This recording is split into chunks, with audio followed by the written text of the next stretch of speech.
Our next speaker, Ian Morris, is a professor of history and archaeology at Stanford University. I discovered his work when I read his book, Why the West Rules for Now, which got my attention because he, not only because of the little subtitle there, but also because of his data sets.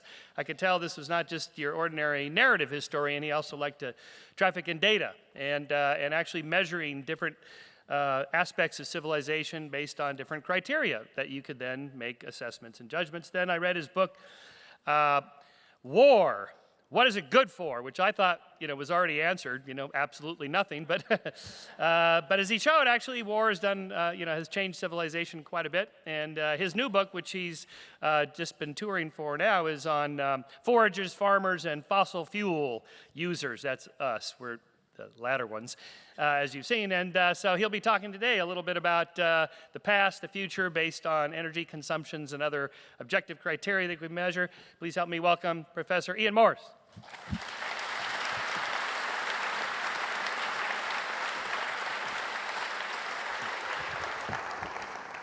Well, thank you. Thank you for that very kind introduction. Hope everyone is feeling skeptical this morning, but not too skeptical, though, I hope. I'd like to thank Michael Shermer for inviting me to speak at this meeting. Also because we've both, in the last 6 months, published a book on human values, on the evolution of human values, where they might be going next. Clear evidence that great minds do think alike. Although I sort of wish I'd read his before I wrote mine, to be honest, but never mind, too late now. Well, what I want to talk about this morning is this book that I just published a few weeks ago called Foragers, Farmers, and Fossil Fuels, How Human Values Evolve. Talk a little bit about that, touch a little bit on some of the things I wrote about in my book about war as well, about the history of violence. And basically what I'm going to be doing is looking at the past to see if we can try to identify big patterns which show us how the world works, and whether we can project those forward to get some sense of where the world might be going next. So that's my basic plan for this morning. Now, I spend a lot of my time hanging around with people in anthropology departments, which is a mixed blessing. But I spend a lot of time with these guys. And one of the things cultural anthropologists will always tell you is that wherever you go in the world, you will constantly be surprised. The variety of values and attitudes that people have around the world is simply stunning. Now, the problem, I think, begins when you ask, well, why is that? Why do people's values seem to vary so much from place to place? And I don't think there are very good, compelling answers out there for that, let alone when you go on to say, well, how are values likely to change in the future? Some people, of course, will tell you, well, it's just the will of God. People just believe what they believe. Just an accident, just the will of God. I don't think that's the case. And by background, I'm an archaeologist and a historian. And the way I like to look at these questions is to kind of pull away from the details and look at the entire world over the last 20, 30,000 years. I think if you do that, you begin to see some very broad patterns. And I think this is true of human values as well as lots and lots of other things. And it seems to me that when we pull back from the details and look at the history of the whole world, what we see is that there are three broad patterns, in fact, broadly successive, historically successive patterns in the kinds of systems of values that we see around the world. And what really surprised me as I started thinking about this and looking at it is that each of these three broad systems of values largely correlates with a particular way of organizing society. And these particular ways of organizing society are largely dictated by particular ways of extracting energy from the world around us. And so it started to seem to me that ultimately energy capture was what shaped human values most. And in a weird sort of way, each age gets the thought it needs. The way people think about the world, about what's good and bad, ultimately, I think, goes down to the way they get their energy from the world. And so this is what I want to talk about, which obviously connects up to the talk we just heard. And I'm going to be suggesting that the changes in the way we get energy from the world are going to have enormous implications for the way we feel about the world, the way we feel about each other. So, okay, now, what I'm going to be talking about then is the way systems of values have changed and might continue to change in the future. Now, to keep things short, because I could happily talk about this all day, which I'm sure you don't want. So to keep things short, what I'm going to do is focus on particular kinds of values, which are ones that I think are interesting and important. Particularly, we're going to be talking about the idea of fairness. And what do people think is fair? What do people think justice means? What is just? So that'll be the main thing I concentrate on. But then I'm also going to be saying a little bit about attitudes toward violence, which is something else that's changed very much over the last 20,000 years. So I was saying there seem to be three broad systems of values that we can identify in the human past and present. What these three systems are. The first of them, in my book, I call it Forager values, because it's a system of values that tends to be associated with societies that support themselves of wild plants and animals. So like gathering wild plants, hunting wild animals. Foraging societies tend to value equality over hierarchy in almost all contexts. They tend to say, people are all pretty much the same. Therefore, it's fair and reasonable that you should treat people pretty much the same, a core value. On the other hand, they tend to be quite tolerant of violence, much more so than our own societies.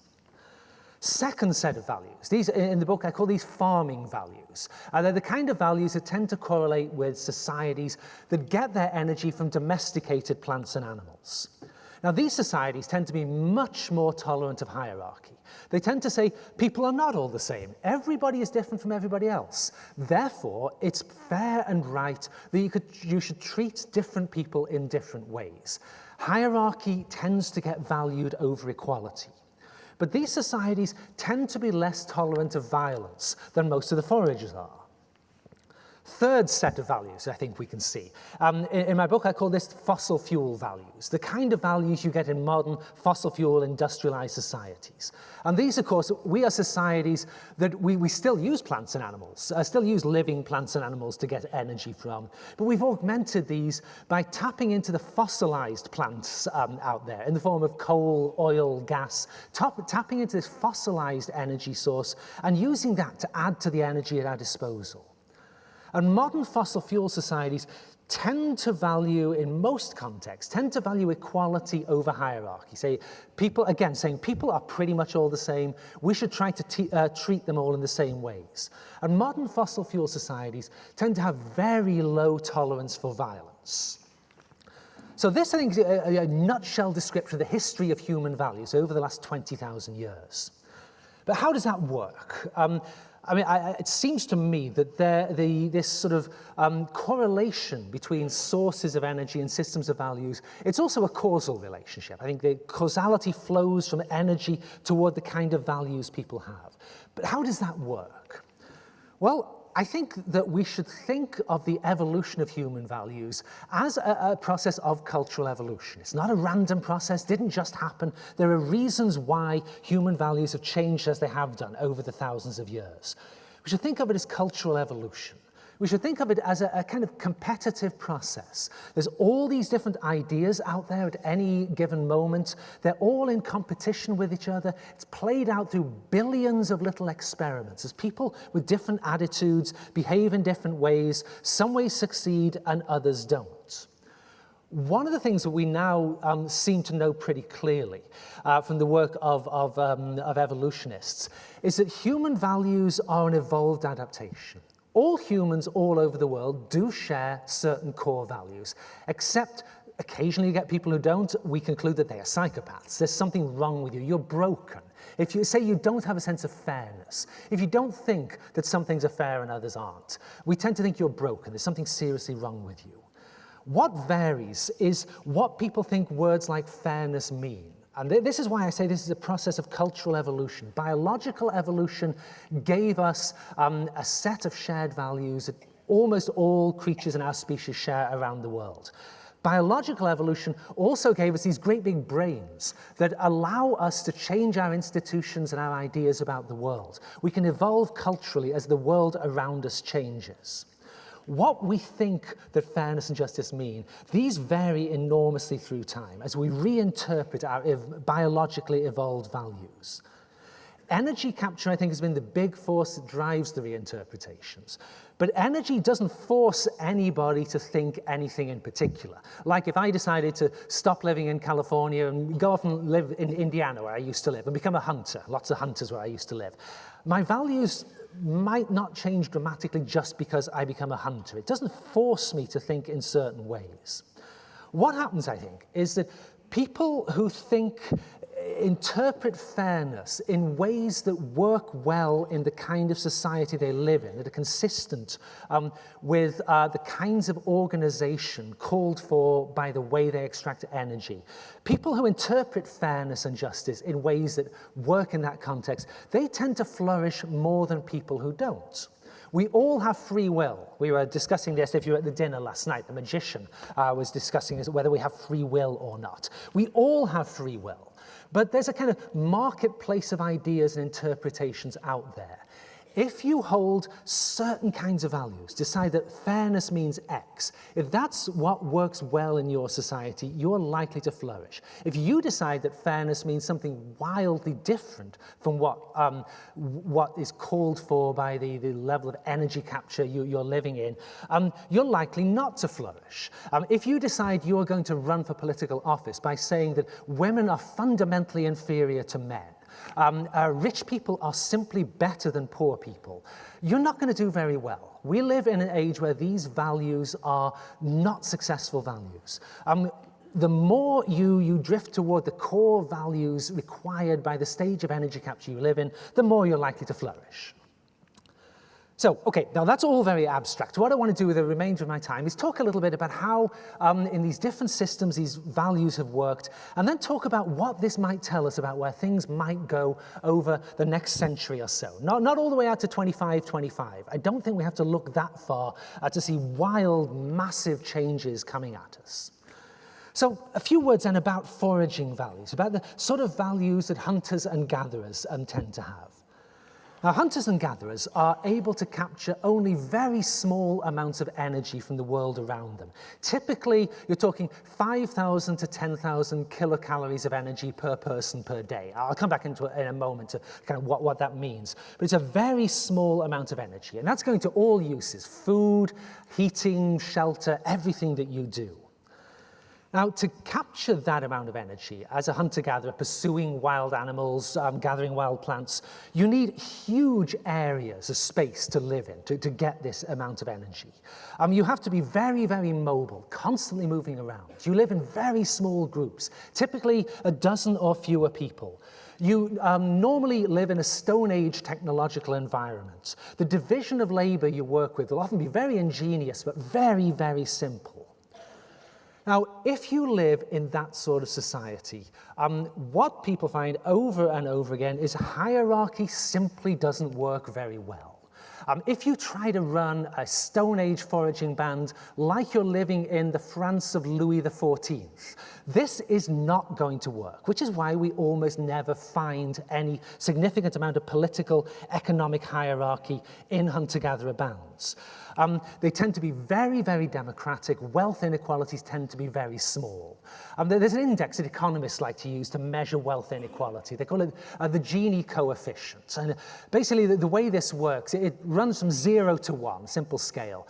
0 would be a society where everything that you're looking at is distributed completely equally. So I'd say if we took all of the income that everybody in this room earns, we pooled it all, we shared it out, everybody gets the same share, this room would have a Gini coefficient of 0. The other end of the spectrum, we take everybody's income, we pool it, and we give it to me. That is obviously a fine society, but that would have a Gini coefficient of 1. One person has everything, nobody else has anything. Of course, you can't have 1 because everybody else would be dead if you had 1. But the closer you get to 1, a score of 1.0, the more unequal your society is. And a recent study of Gini coefficients in hunter-gatherers suggested the average score tends to be somewhere around 0.25. Which, again, I'll come back to that score in a moment too, but that is very, very low, 0.25 income and wealth inequality. Hunter-gatherer societies tend to have very low gender hierarchies as well. They tend to say people are all pretty much the same, we should treat them all the same. That is what fairness and justice is all about. Now, again, it's not compulsory. You're not forced to think that way. And anthropologists regularly describe what they call upstarts in these societies, people who try to grab power for themselves. Other hunter-gatherers will bring them down, prevent them from doing that. But because their societies are so simple, they have very few institutional tools to do this. And violence is one of the more common ways in which they prevent people from being upstarts.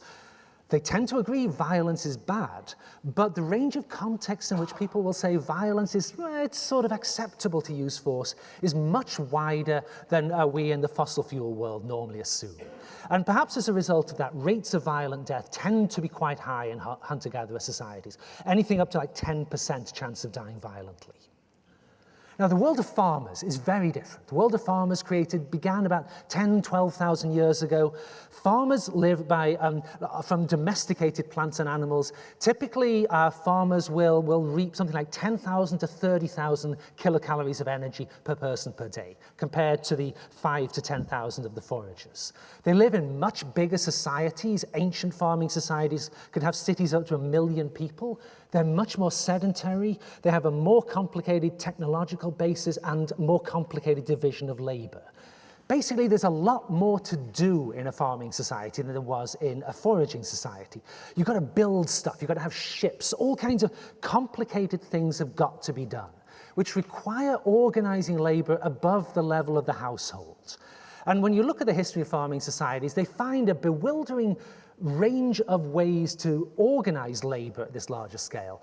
But over and over again, hierarchy tends to be the underlying principle. You're organized in a hierarchical top-down structure. It pervades every aspect of society, from the arrangement, say, the godlike king at the top down to the humble peasant at the bottom, but also within the peasant household. Gender inequality increases dramatically when you move into farming societies. And the basic principle seems to be everybody is different from everybody else. It would be wrong, it would not be fair to treat the godlike king, this is me because we gave everything to me, we had the Gini of 1.0, it would not be fair to treat the godlike king the same way you treat the peasant. Not fair to treat the free man the same as the slave, the man the same as the woman. This is all unfair. People regularly gripe about their own position in the hierarchy, but there's a lot of agreement that hierarchy is fair and just. It's the way to run the world.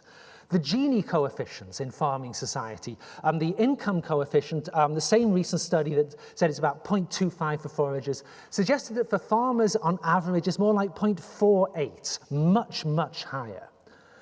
Now, farming societies can't function with really high levels of violence. And the number of contexts in which people say violence is okay is much smaller than it is in foraging societies.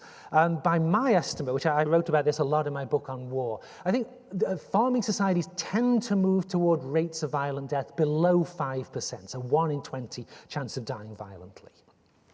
And the contexts where they do say violence is okay tend to be ones where the state, the rulers, say it's okay. The state has a monopoly over the legitimate use of violence, drives down the rate of violence. Okay, the third of these systems, the fossil fuel system, one in which, with which we are all intimately familiar.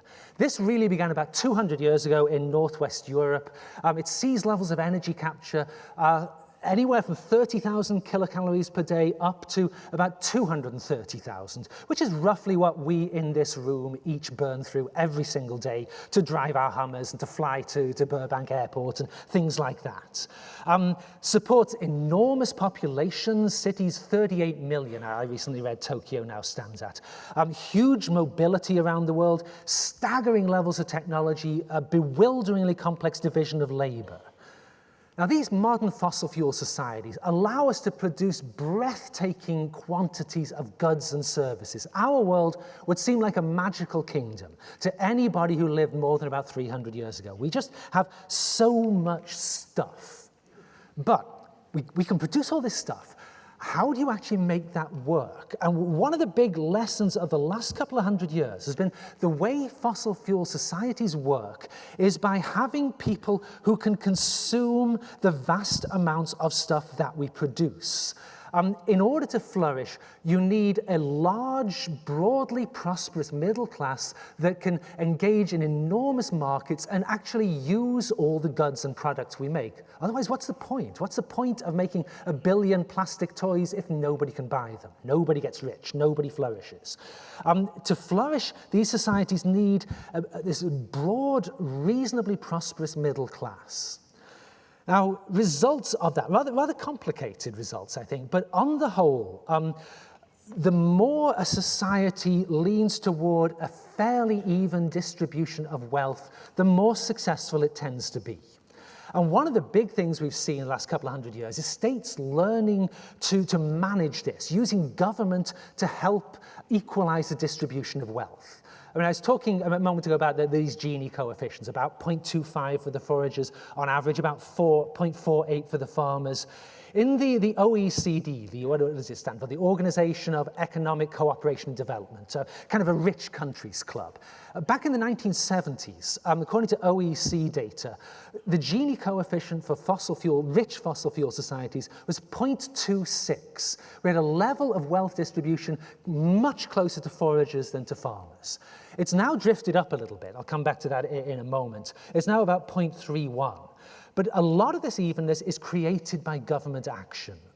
Pre-tax Gini coefficient for income is more like 0.40, driven down significantly by the intervention of governments to create this broad middle class that buys the stuff that allows us to burn the oil and coal to produce things that we can sell to each other. A weird system in a lot of ways, but it has all kinds of consequences. One is that we empower ordinary people in fossil fuel societies in a way that you don't see in farming societies very much. Because we empower ordinary people, democracy has become accepted. I mean, Amartya Sen, the philosopher, calls democracy a human value now, a universal human value. Everywhere you go in the world, including some really surprising places, people tell opinion pollsters democracy is the right and just way to run societies. We have produced very shallow political as well as very shallow economic hierarchies. And basically, the more open your society becomes, the more it has flourished. This is why Pasadena is basically a better place to live than Kabul is. The more open the society becomes, the more it can flourish in a fossil fuel world. And in a way, this is kind of what the verdict of the 20th century was, the great wars between capitalist liberal societies and fascist and communist societies. The verdict of those wars was that the more open the society is, the more successful it is. Even gender hierarchies, the most sort of startling thing about farming societies, these have collapsed since 1900. Godlike kings have pretty much disappeared. Religion is in general retreat, in spite of what a lot of people will tell us. Rates of violence have fallen lower than ever before. In the 21st century, globally, your chance of dying violently is less than 1%. In the 20th century, 2 world wars get fought, nuclear weapons are used, multiple genocides committed. Globally, your chance of dying violently, less than 2%. Again, would all seem like magic to people from any earlier age. And Jared Diamond, who I think is speaking next, began his most recent book, The World Until Yesterday, with an account of standing in the airport in New Guinea and looking around at all these people from all over New Guinea in there together and musing on how that would just not have been possible until the very, very recent past, because people would have had things to fight and kill each other over. Okay, so that's the big picture. So what, you might be saying? The conference is about the future. Why am I talking about all this history stuff? Well, the reason I'm talking about that is, as I suspect we're going to find with most of the speakers today, the only way you can think about the future is by looking at the past and identifying patterns and trends. And this is what I've been trying to do in this work. Now, if I'm right in what I'm saying about the evolution of human values so far, I think some rather interesting consequences follow from it. And they affect all kinds of different questions we might have. And one of the implications of this work, it seemed to me, connected to something I've been having arguments about with a lot of my political science colleagues over the last few years, which is what's going to happen to China in the near future? Is China going to, is its economic growth going to stall and collapse? Is China going to become more democratic and more like the West? These are big and unanswered questions. And it seems to me that the implication of what I've been doing is that China's economic growth is likely to continue if it gets more with the general fossil fuel program.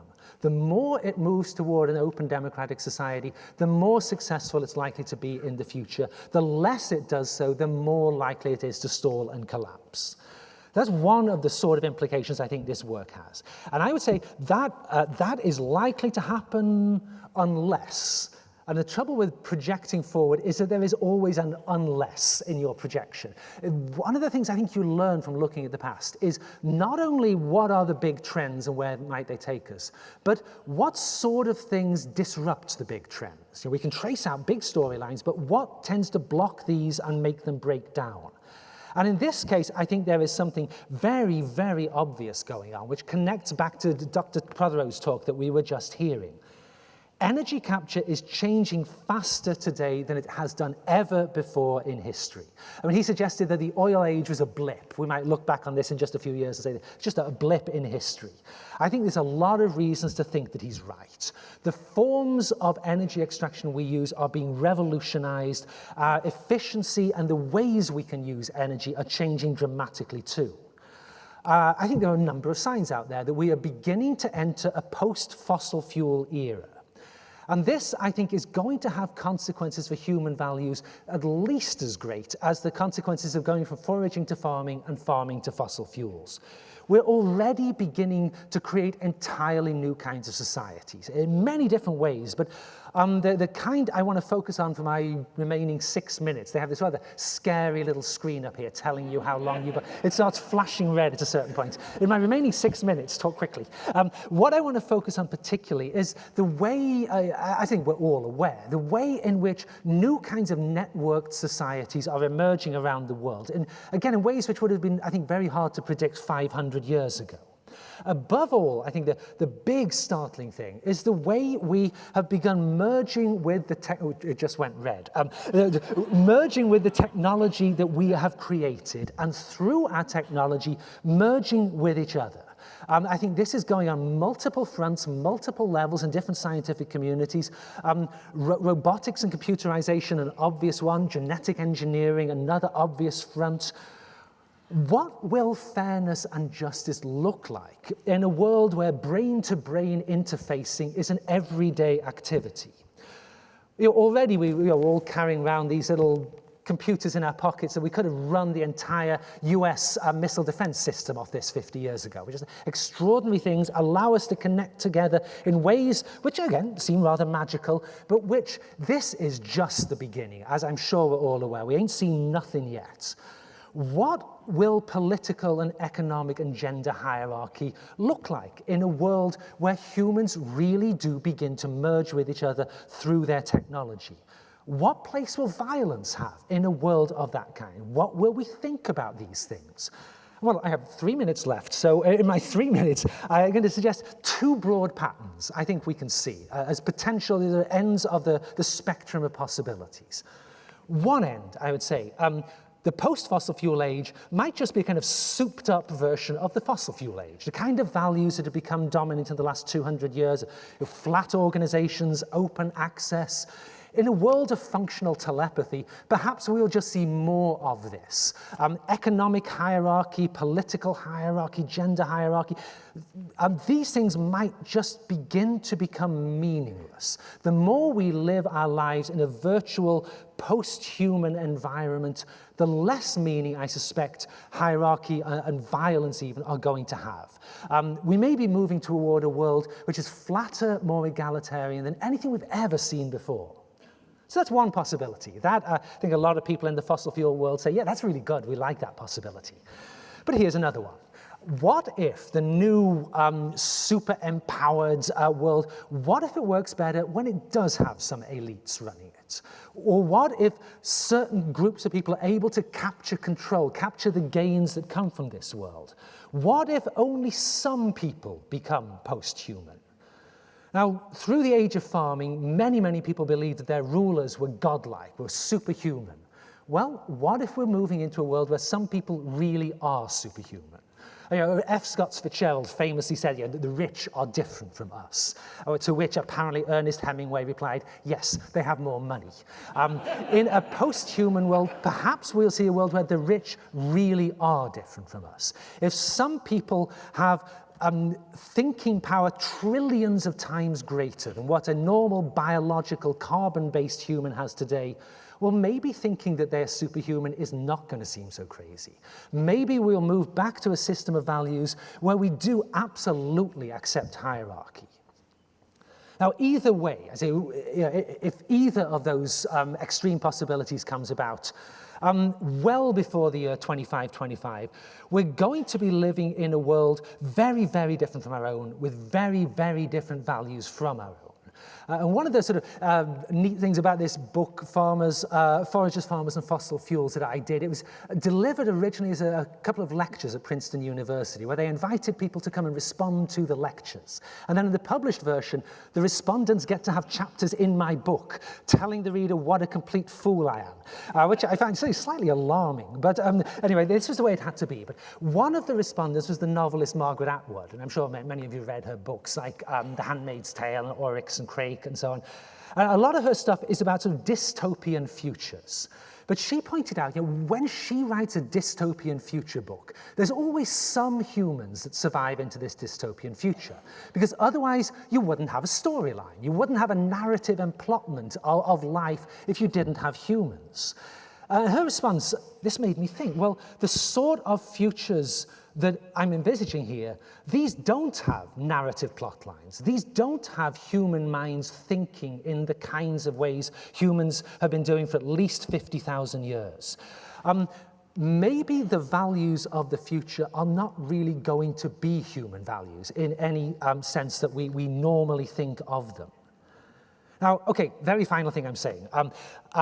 There's a recent book that you might have come across by an Israeli historian named Yuval Noah Harari. It's called Sapiens. I don't know how many of you have seen that, but really, really good book. And it talks about a lot of the same kind of issues I'm interested in. And at the very end of that book, Harari says, quote his words now, he says, "Since we might soon be able to engineer our desires, perhaps the real question facing us is not what do we want to become, but what do we want to want?" Now, I was thinking about this, and it seems to me that's actually not the real question. I think the real question is not what will we want to want 100 years from now, but what are we going to want, whether we now want to want that or not. So I will stop there. Thank you very much. Thank you. Thanks.